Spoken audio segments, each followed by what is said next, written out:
Assalamualaikum warahmatullahi wabarakatuh. Selamat datang kembali di channel Joya Study Senang Coding dengan saya Ricky Yaakob.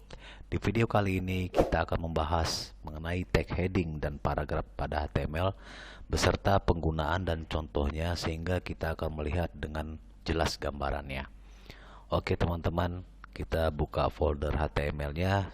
Harapan saya teman-teman juga mempunyai folder di desktop ya teman-teman.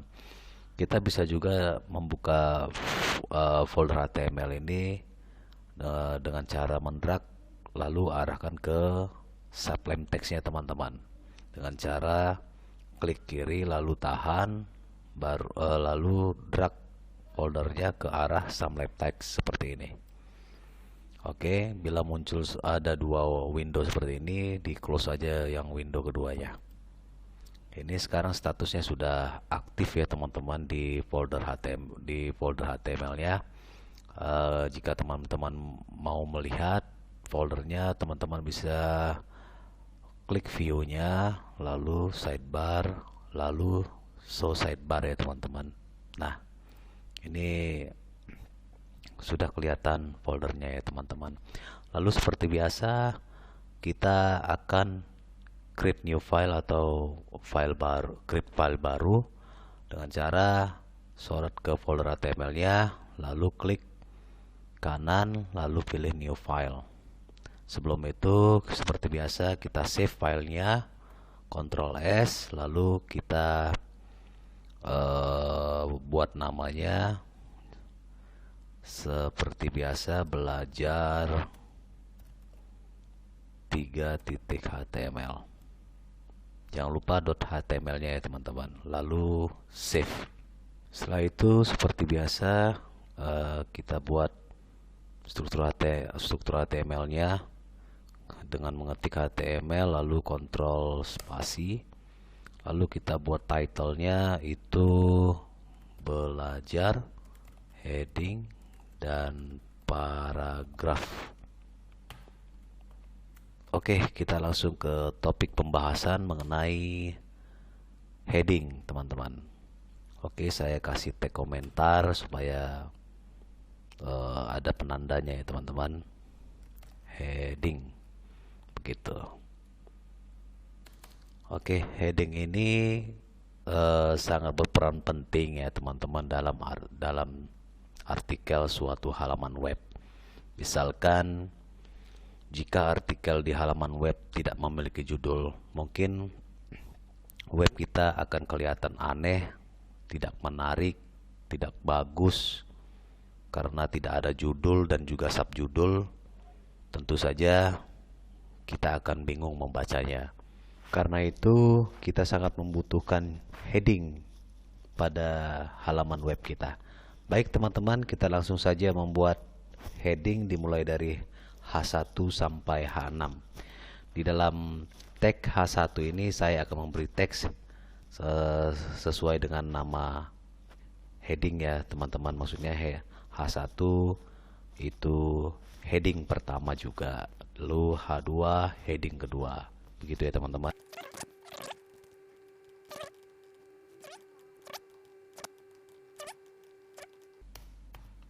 Oke teman-teman, sudah selesai ya, kita sudah membuat heading ini. Sebelum kita menjalankannya, kita save terlebih dahulu ya teman-teman.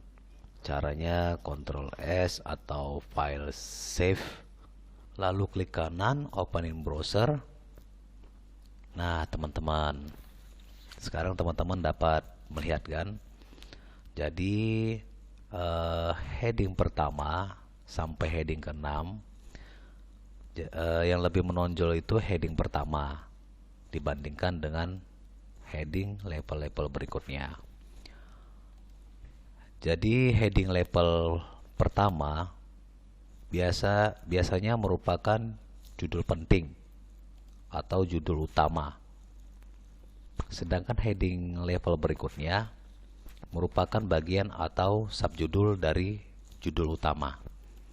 Jadi paham ya teman-teman. Sebelum saya membuat contoh artikel menggunakan heading dan paragraf, Di samping itu saya ingin menyampaikan bahwasannya elemen title dengan elemen heading jelaslah sangat berbeda, walaupun sama fungsinya sebagai judul. Karena elemen title ini hanya muncul di tab browser, sedangkan heading munculnya di halaman web kita. Jelas ya teman-teman? Sekarang kita langsung saja membuat contoh artikel. Sekarang kita kembali ke teks editornya, lalu kita kasih garis horizontal yang namanya tag HR ya teman-teman. Ketik saja HR lalu tab. Nah, sekarang dia otomatis teman-teman. Lalu Ctrl S atau file save, klik kanan, lihat hasilnya, open in browser. Nah, lihat ya teman-teman, garisnya sudah muncul. Kita langsung close saja. Kita akan membuat contoh artikel, jadi teman-teman jelas penggunaan heading dan paragraf ya. Sini saya akan memberi tag komentar. Saya akan buat contoh artikel. Oke teman-teman, masih ingat kan untuk membuat garis komentar itu shortcutnya Ctrl/ ya. Teman-teman juga bisa memberikan garis komentar di elemen heading ini, misalkan baris ini. Kita mau komentarkan ya, kita Ctrl/ saja. Nah, kalau misalnya mau membalikkan lagi, Ctrl/ lagi. Begitu ya teman-teman.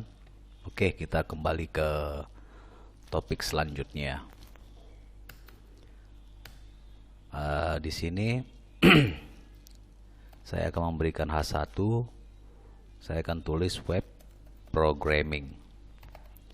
Lalu di bawahnya paragraf, isinya web programming adalah suatu bahasa pemrograman berbasis web. Bahasa pemrograman komputer ya teman-teman. Lalu di bawahnya saya tambahi H2, step by step mempelajari web programming. Lalu di bawahnya paragraf saya isi paragraf mempelajari HTML, CSS, PHP, database atau MySQL. Database saja ya teman-teman. Lalu library seperti jQuery, ayat dan sebagainya. Oke, Ctrl S. Saya hide dulu sidebar ya teman-teman, biar enak kita lihatnya. Di paragraf ini saya juga ingin menambah JavaScript. JavaScript-nya hampir ketinggalan teman-teman. JavaScript ini program yang membuat website kita lebih interaktif dan dinamis. Jadi JavaScript ini program yang powerful ya teman-teman. Nanti kita juga akan belajar JavaScript. Oke, Ctrl S dulu, lalu open in browser. Nah, ini contoh artikel yang kita buat hasilnya. Jadi heading pertama itu menjadi judul utama, yang H2 itu subjudul dari judul utama. Begitu teman-teman. Nah, sekarang saya juga akan membahas mengenai tag BR. Tag BR itu untuk menambah baris baru. Misalkan kita akan menambah baris baru di sini supaya agak renggang antara judul sama paragrafnya. Contoh, kita kembali ke text editor, lalu ketik BR, lalu tab, Ctrl S, kita refresh halamannya. Nah, sekarang dia udah nambah. Tag BR ini juga bisa kita letak di paragraf, misalkan dari teks suatu bahasa pemrograman komputer berbasis web ini menjadi ke bawah. Oke, kita langsung saja BR, Ctrl S, lalu refresh halamannya. Nah, jadi sudah ke bawah ya teman-teman. Misalnya kurang, kita tambah lagi BR-nya. Nah, kita tambahi satu lagi. Refresh. Nah, sekarang udah ke bawah ya teman-teman. Selanjutnya saya juga ingin membahas tag bold sama tag I. Tag bold itu untuk menebalkan teks, tag I itu untuk memiringkan teks atau kita sebut italic. Contohnya web programming ini kita buat menjadi tebal. Oke, kita langsung saja ke teks editornya, ketik B lalu tab. Nah, penutupnya ini kita letak di sini ya teman.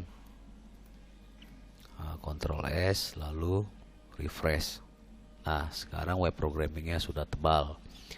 Terus untuk tag I, saya ingin teks berbasis webnya miring. Nah, kita langsung saja kita ketik di sini I, langsung lalu tab. Nah, penutupnya jangan lupa kita pindahkan teman-teman. Nah, Ctrl S, save, lalu refresh. Nah, sekarang teksnya sudah miring ya.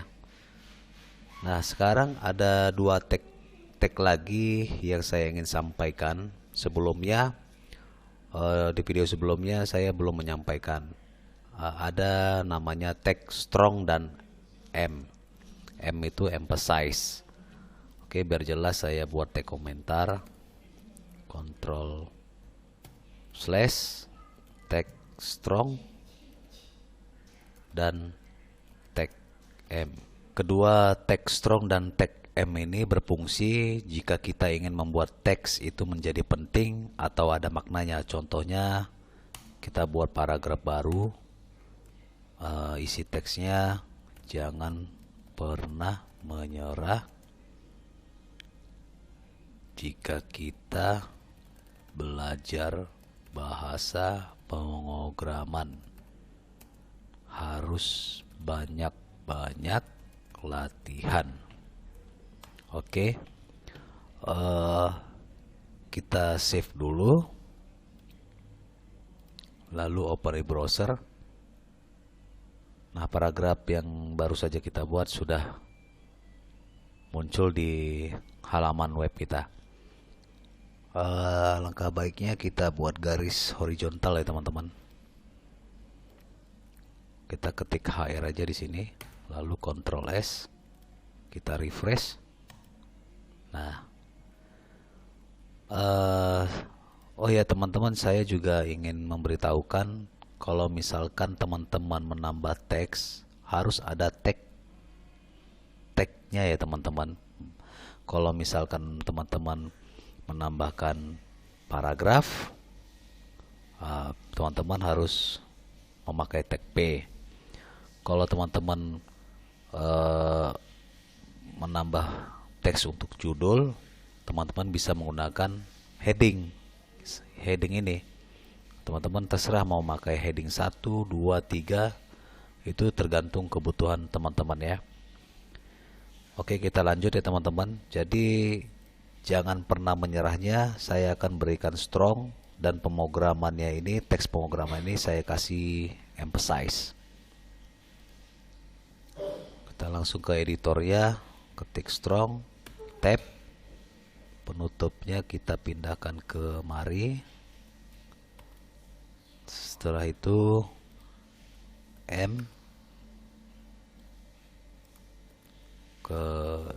kemari, Ctrl S, lalu klik kanan, open in browser. Jadi hasilnya jangan pernah menyerah, bercetak tebal dan pemrogramannya bercetak miring, hampir sama dengan tag B dan tag I.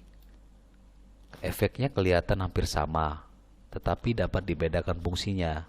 Jika pada tag italic atau tag I hanya berfungsi membuat teks miring saja, lalu pada tag emphasize berfungsi untuk penekanan tegas sebuah teks. Sama halnya dalam perbedaan tag bold dan tag strong. Baik teman-teman, sampai di sini video saya kali ini. Sampai jumpa di video selanjutnya. Terima kasih.